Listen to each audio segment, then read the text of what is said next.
Evening, ladies and gentlemen. John Carney. I'm chairman of the town's Charter Review Committee, along with Ellie Houghton, the vice chairman.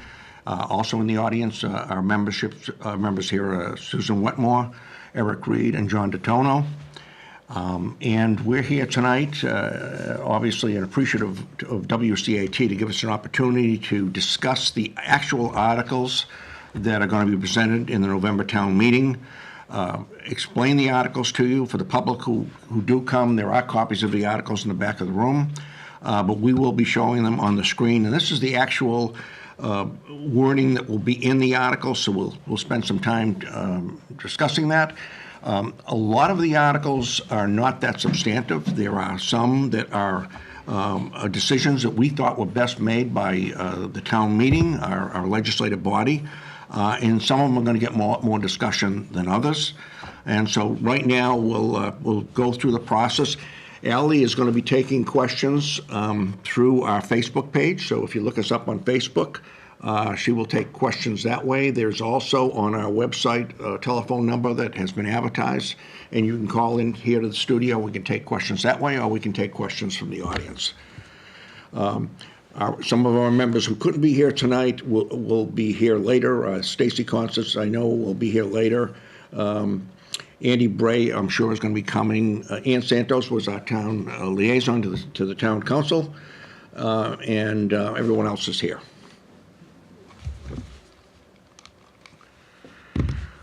We decided that it was better it was our advice at town meeting, and again, this is town meeting's decision, to have a set date for the town meeting as well as the town election. Two things come from this. One, it moves the town meeting up a couple of weeks, so the fact that we're giving the town a lot more time to look at the cherry sheet numbers, to be able to figure out what the real numbers are. Often when we try to rush that in the spring, you're in a position where you're looking at estimated numbers, and the town meeting has to be extended anyways.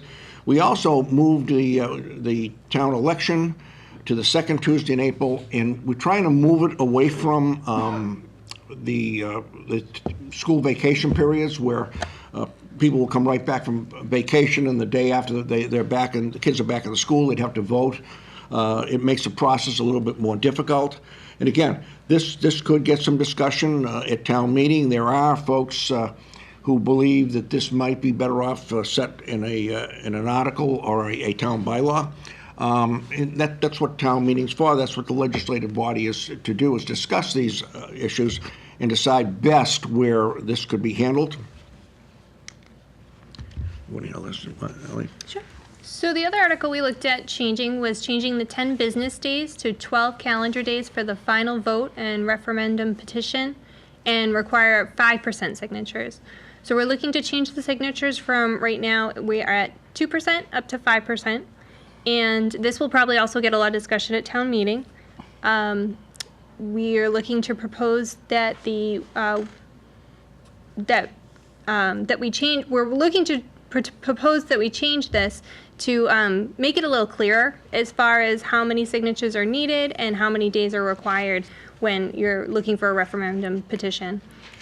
This is definitely going to get a lot more discussion than most of the articles at town meeting. It's meant to. Town meeting is our legislative body. That's where we think we should decide these issues. And we moved the 10 days up to 12 days because, one, we're asking for more signatures, but also the concern was if we just had 10 calendar days, you're actually, if you have a town meeting end on a Thursday or a Monday, if you count the days out, you could have that 10th day end on a weekend. We want to make sure that everybody had the opportunity to work through the weekends and go to the town clerk on Monday. Assessors appointed versus elected. Two issues here. One, in one of our most recent elections, we had a assessor get elected by a write-in vote. People didn't have the interest. This is not the first time that this has happened, that last-minute candidates had to be drafted to run for this board. It does take some education. It takes some training. It's not requiring any citizen in the town that couldn't do it. Is the issue is they'd have to be committed to do it, to learn how to do that. And we feel that we could basically have a better Board of Assessors if we ask people to apply and it was appointed versus elected. A lot of people don't like to run for the elected office. Again, this is going to have some discussion, we're sure, at town meeting. Changing the term town moderator from 1 year to 3 years. The town moderator is an unpaid position, but even amongst paid positions, is the only position in town where it's elected every year.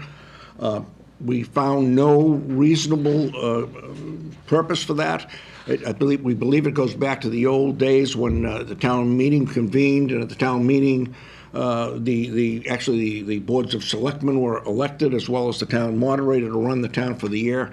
And this one just was never changed, so we're suggesting that it change from 3 years to from 1 year to 3 years. Ellie? We're also looking at changing the finance committee selection committee from the past chairperson to the current, and establishing a time limit for replacing finance committee members.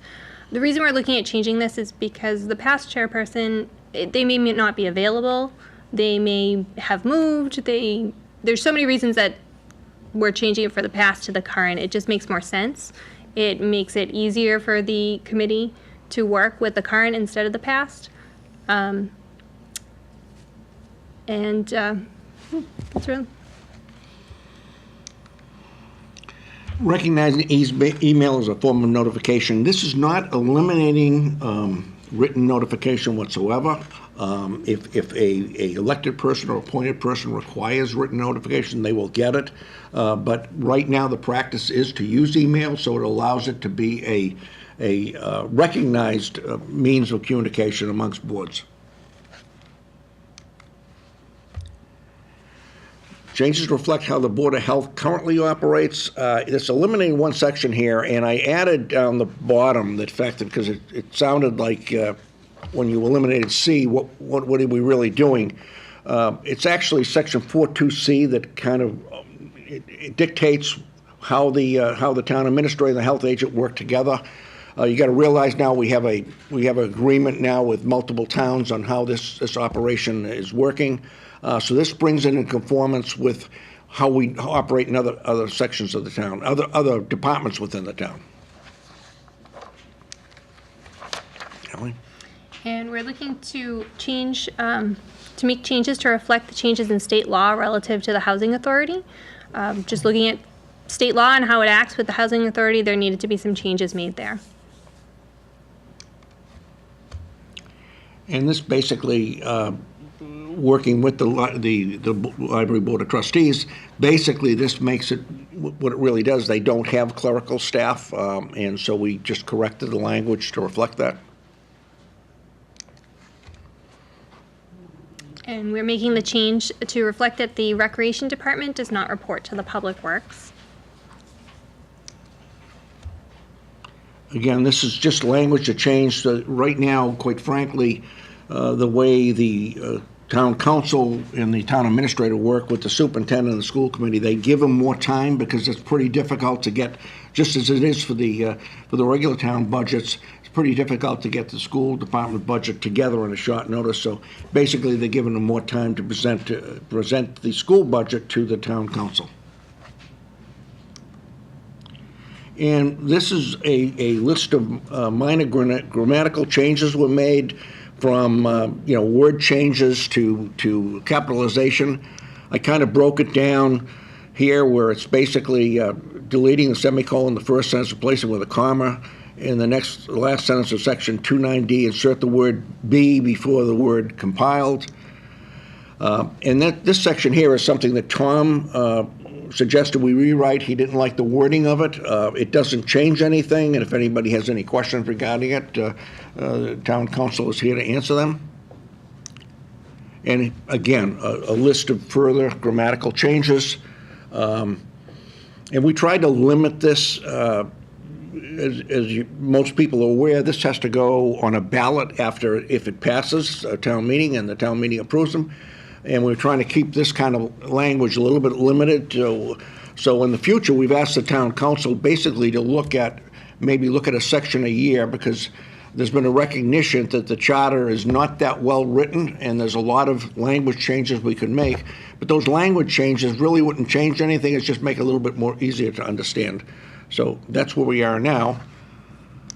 I want to, right now, we have a question that was sent in by Ron Del Volpe. And some of these I'm going to, I'm assuming that I'm taking what my recollection of what the committee's opinions were in our discussion. What is the Charter Reviews Committee intention in proposing the changes to the referendum provision? This is a question that we get the most input from the citizens of the town over a month and a half period. We had people suggest that it should go up to 10% of the votes to get a referendum. There were suggestions that some of the research that we got was biased because it was only dealing with representative town meetings versus open town meeting. We did not cherry pick. If those folks who suggest that, we'd love to have the examples of what towns they were suggesting that were open town meetings and didn't have this or had a different opinion. I know what we did. We got these suggestions from citizens. They sent them in.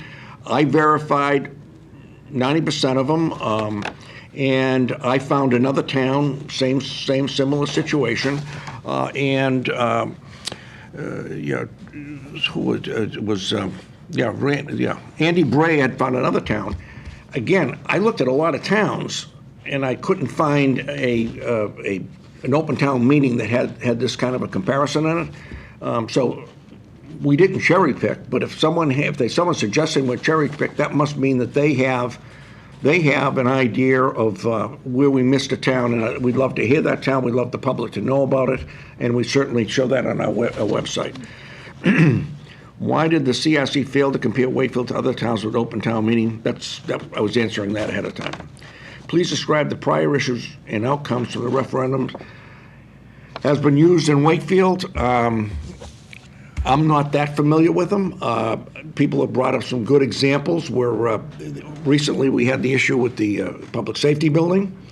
I know that the more controversial one was the issue that we had with the parking garage downtown.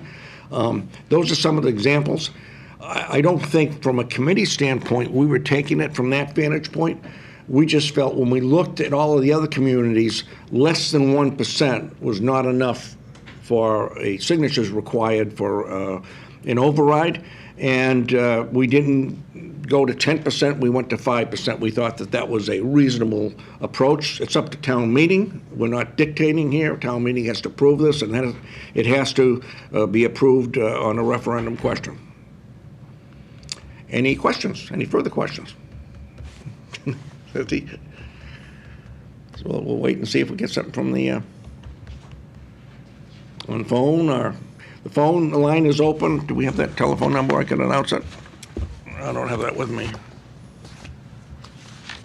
The telephone number, I believe, is 781-224-0300. Say it again. What is it? 781-224-0300. And we're also taking questions on Facebook.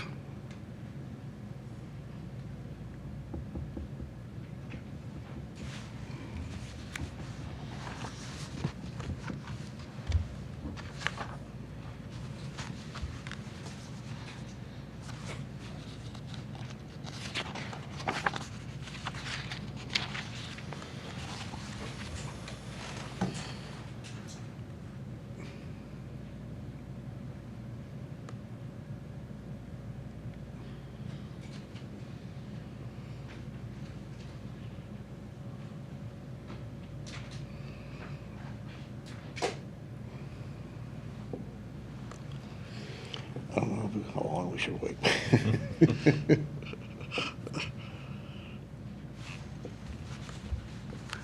I didn't see the item tonight. Was there anything on the item? No? Nothing? No?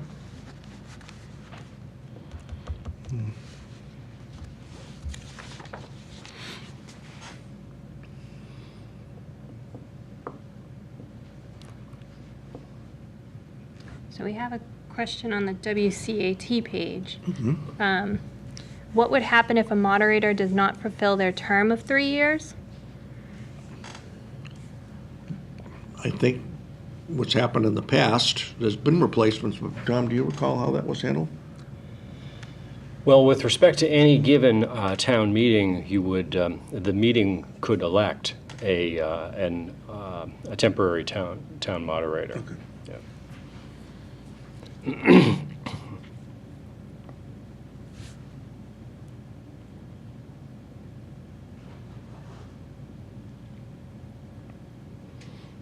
And I think that if there were years to go on his 3-year term, then the selectmen would make sure that the partial term was reflected in the next election warrant.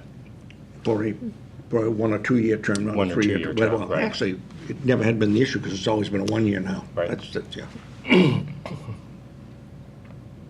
That's why it's never been an issue. Yeah.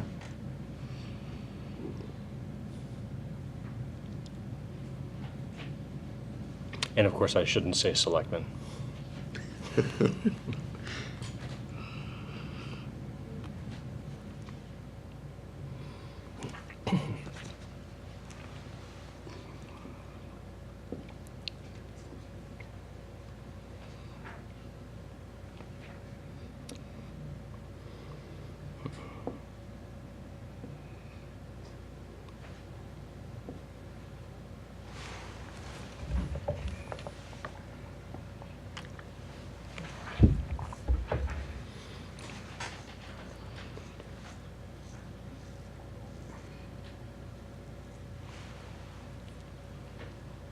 What's going on next door?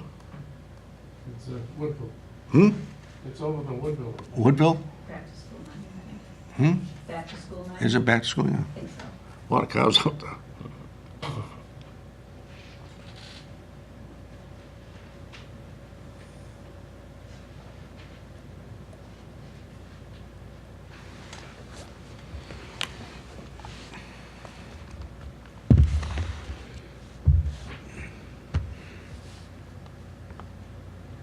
That's directed towards Tom.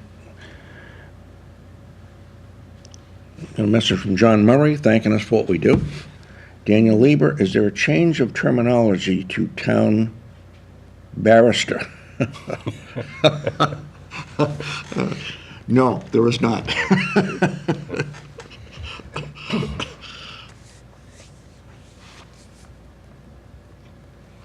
Can they handle that in a bylaw, Tom? Well, the biggest issue so far in the change of name from Board of Selectmen to Town Council is that now that board's name is a homonym for my Yeah. title. And so people have been thinking about what to rename my job: town attorney, town solicitor. I like town barrister, and I'd be happy to accept it on certain conditions. I want a powdered wig. I get to wear a robe, and you all call me my lord.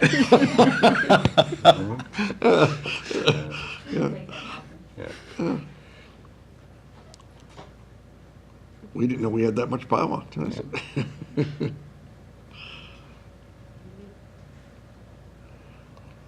Well, I'm gonna wait till another 6 minutes till 7:30. If we don't hear anything, we'll adjourn the, well, actually, we'll just shut the TV down and then we'll just have a quick meeting. Still be a public meeting, but not on TV.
nice if the town council meetings were this quiet.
I want to start to wrap things up.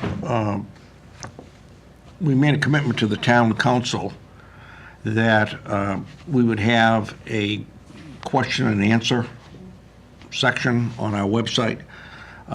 So some of the questions that have been posed already tonight, the few that we have, plus other questions that have come along in the process, we'll kind of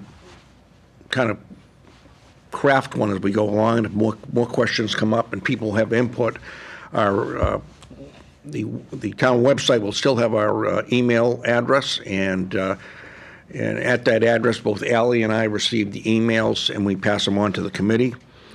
And we'd be glad to answer any questions all the way up through the November town meeting. And having said that, oh, we got a phone call. The other option also is we do have a Facebook page. We're under Wakefield Charter Review Committee. You can go on that page and you can send us a message.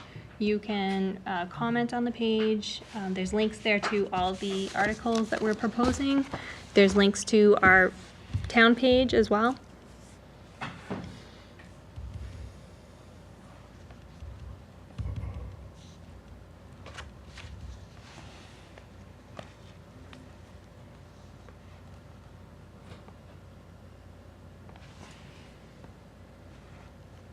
You know, if it's a wrong number, let's just ask him if he has any charter-related questions. You know that this video is going to go viral. Three people sitting up here looking as uncomfortable as possible for like 10 minutes. It wasn't a long one. Right? Mark signed that one. Anyways, no question. No question? Well, thank you, ladies and gentlemen. We're going to conclude our public presentation. And if you have questions in future, again, email them to us via the town website or see us on Facebook. Thank you. Thanks, Tom.